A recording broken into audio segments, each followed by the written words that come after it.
తెలంగాణ కాంగ్రెస్ పార్టీలో గొడవలు జరగడం కామన్ అని, అయినా తామందరం మళ్లీ కలిసిపోతామని టీపీసీసీ చీఫ్ రేవంత్ రెడ్డి అన్నారు. కాంగ్రెస్లో చేతులే కాదు తమ మనసులు కూడా కలపాలని రేవంత్ రెడ్డి పిలుపునిచ్చారు. ప్రజలకు నష్టం జరిగే చర్యలకు ఎవరూ పాల్పడరని చెప్పారు.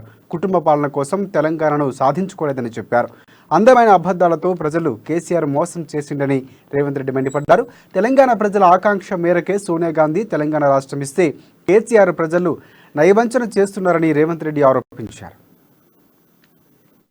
రాయలసీమకు తరలించుకోపోవడానికి జగన్మోహన్ రెడ్డి గారు టెండర్లు పిలిచి ప్రాజెక్టులు కడుతున్నాడు కదా.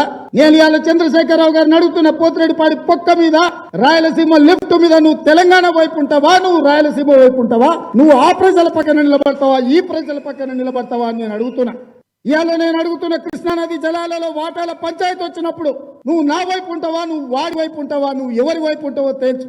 గోదావరి జలాల మీద కట్టాల్సిన ప్రాజెక్టుల మీద సుప్రీంకోర్టు నుంచి ప్రతి గోదావరి రివర్ మేనేజ్మెంట్ బోర్డులో, కృష్ణా రివర్ మేనేజ్మెంట్ బోర్డులో ఆంధ్రప్రదేశ్ ప్రభుత్వం ఫిర్యాదులు చేసింది.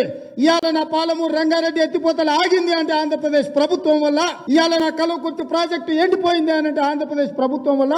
ఇవాళ గోదావరి జలాల మీద నిర్మిస్తున్న కాళేశ్వరం ప్రాజెక్ట్ అని చెప్పుకుంటున్న 3వ టీఎంసీ ఆగడానికి కారణం ఆంధ్రప్రదేశ్ ఫిర్యాదు. గోదావరి కృష్ణా జలాలలో తెలంగాణ వాటా వచ్చినప్పుడు నువ్వు ఆ గట్టునుంటావా, నువ్వు ఈ గట్టునుంటావా. శ్రీశైలం జల